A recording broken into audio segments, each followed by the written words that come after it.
everybody, Joe here. I'm back again. It's the first Wednesday of a brand new month. You already know what that means. It's time for some pickups. What did I get in the month of July? Let me show you.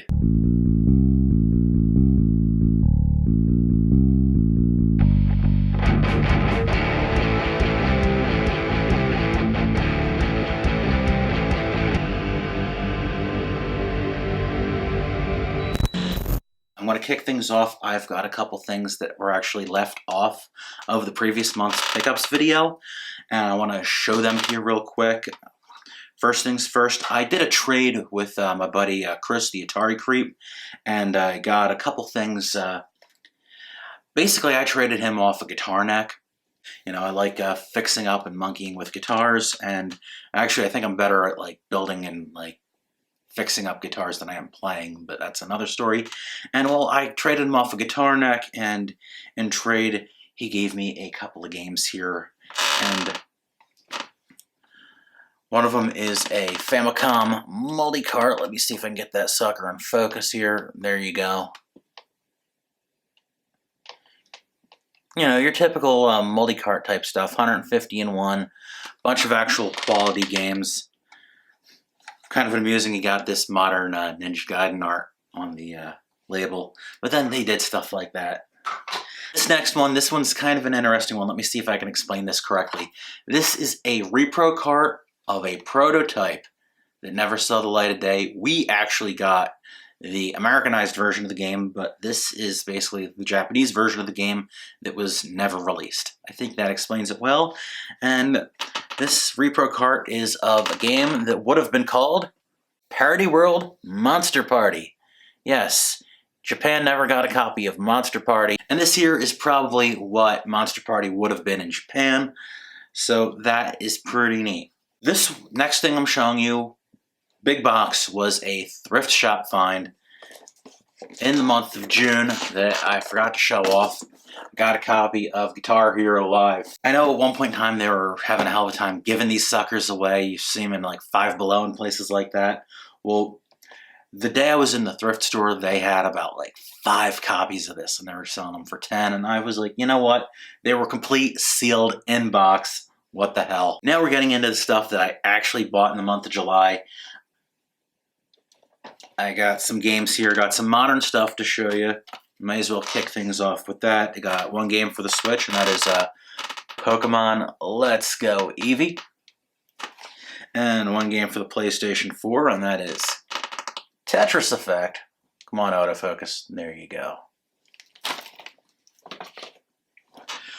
Cool to get a hold of that. I actually have put a little time into Pokemon Let's Go Eevee, and it's one of those things. I never thought I'd like Pokemon. A couple years ago, I picked up a copy of Pokemon Blue and started playing it. And I was like, damn, this is fun. And I'm having that again here with Let's Go Eevee. Well, it's first generation Pokemon all over again. Just, you don't battle to capture stuff. You use motion controls and you play it almost like Pokemon Go. Well, it's a little Pokemon Go meets like Wii Bowling. And one last sort of modern thing I want to show you is another 8-bit Do controller. And this is the N30 Pro. This is like the updated version of the previous N30 or FC30 controller. They changed a few things up in it. It now uses a USB-C type cable to charge it and whatnot. And I believe these are fully compatible with the Nintendo Switch.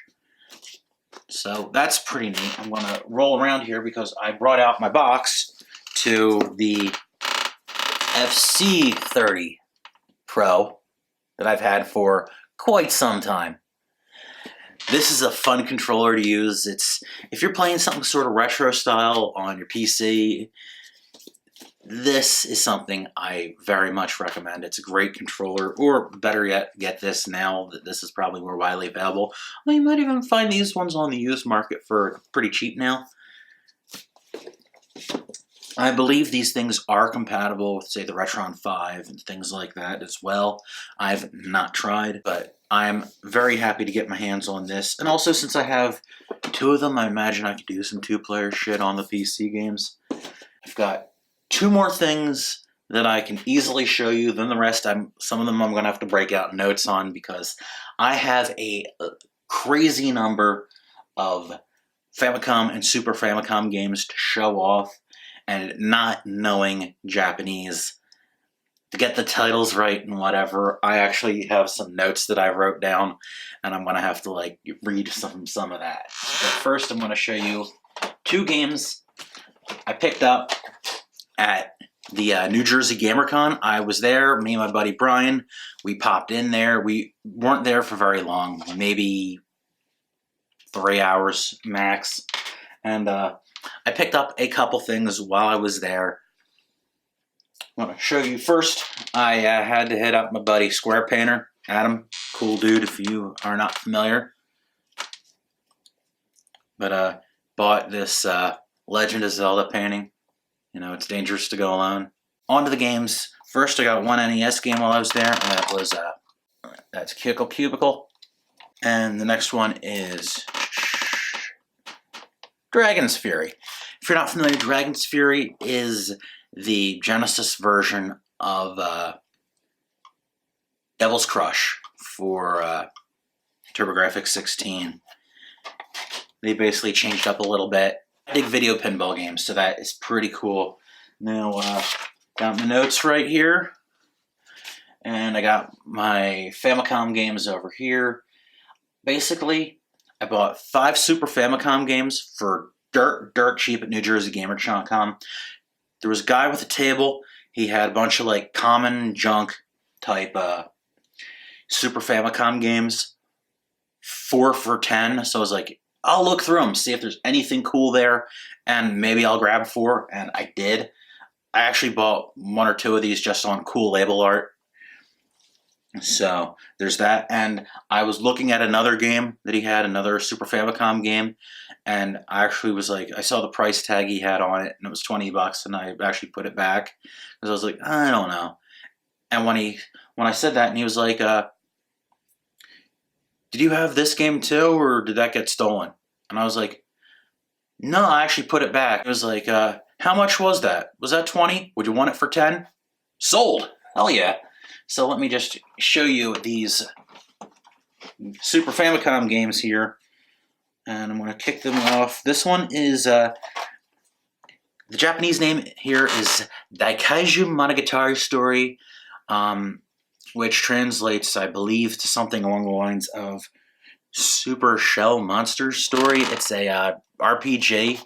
Here's the cartridge. It's got a little label damage on it. Basically, RPG. I'm going to need a translation patch if I do play it. But what little gameplay footage I've watched of it on YouTube, it looks kind of cool. This next one is called Golden Fighter is the name on it. We got this here in the US as, oh man, what was it called? Flying Warriors. It was like a 4-in-1.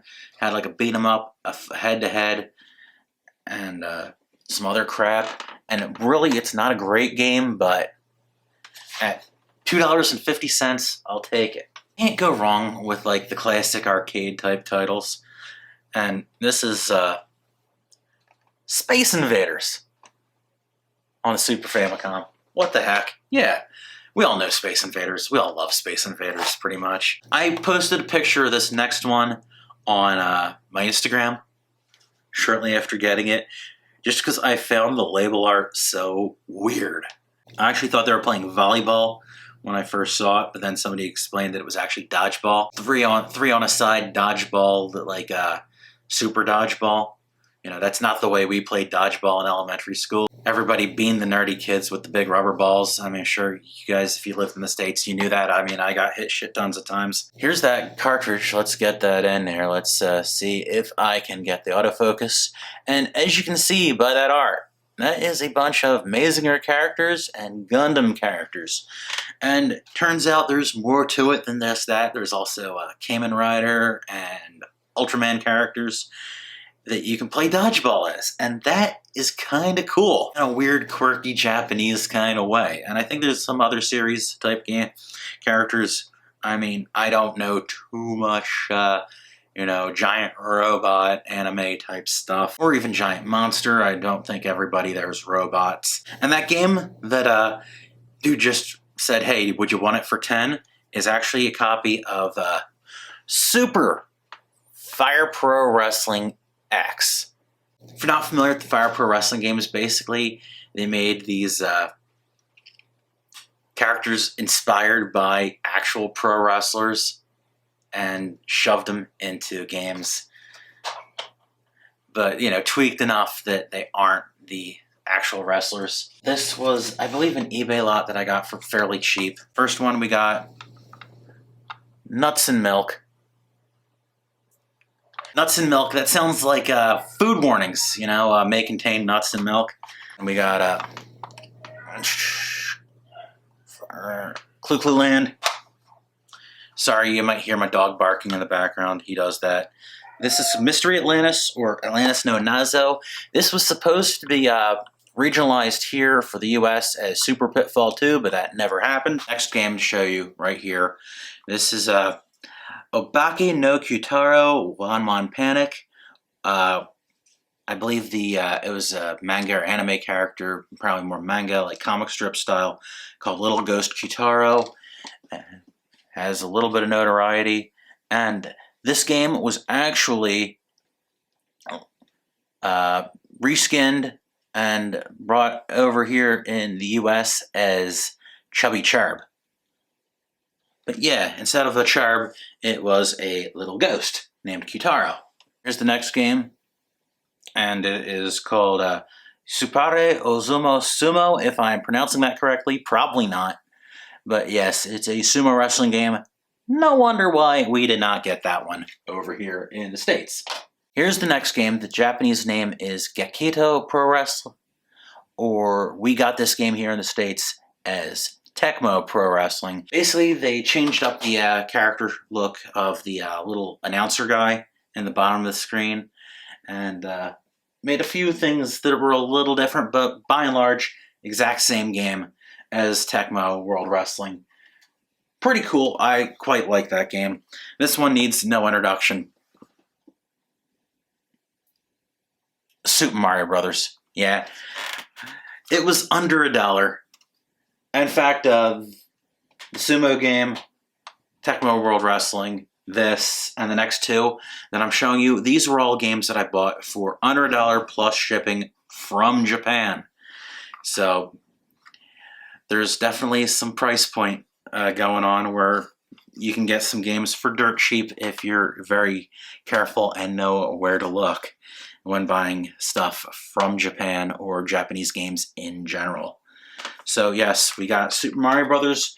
Now I've got Mario 3, I've got Mario USA, and now I've got Mario 1 on cartridge.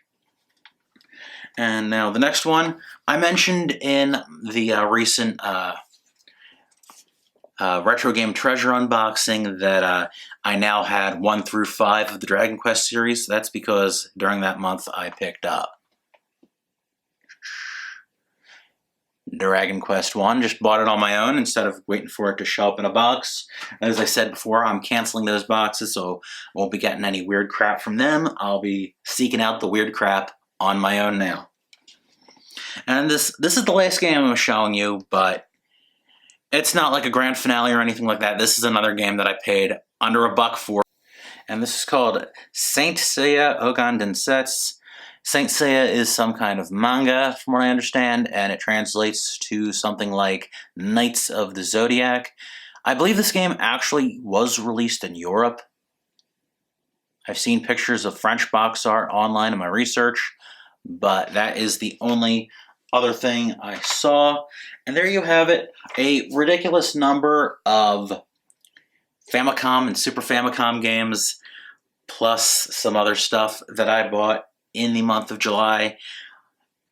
And a lot of it was for pretty darn cheap. The modern stuff was actually all Amazon Prime Day stuff, so I did get a bit of a discount on that stuff. And then there was stuff that no money changed hands. There was a trade. So all in all, I think I had a damn good haul this month. Just, you know, a lot of stuff that I'm going to need a little research to really get into playing. I, as you may know, have a pretty massive, well, not massive, but a growing fairly quickly Famicom collection. My collection of strictly Famicom games, that's roughly around like 80 titles, I think, right now. Super Famicom games, there's a good like maybe 20 or so. I'd say maybe a third of my Super Nintendo collection is actually Super Famicom stuff. So that's something I might actually want to do videos on, show you a little bit about, talk about collecting Japanese games for someone who doesn't speak like a Japanese. I think that might be something fun to do one of these days. Leave a comment down below if you think that would be something you'd want to see. Now, that is all I have for you this time around. Hope you've enjoyed. Thank you for joining me. Thanks for sticking around. See you next time. Take care.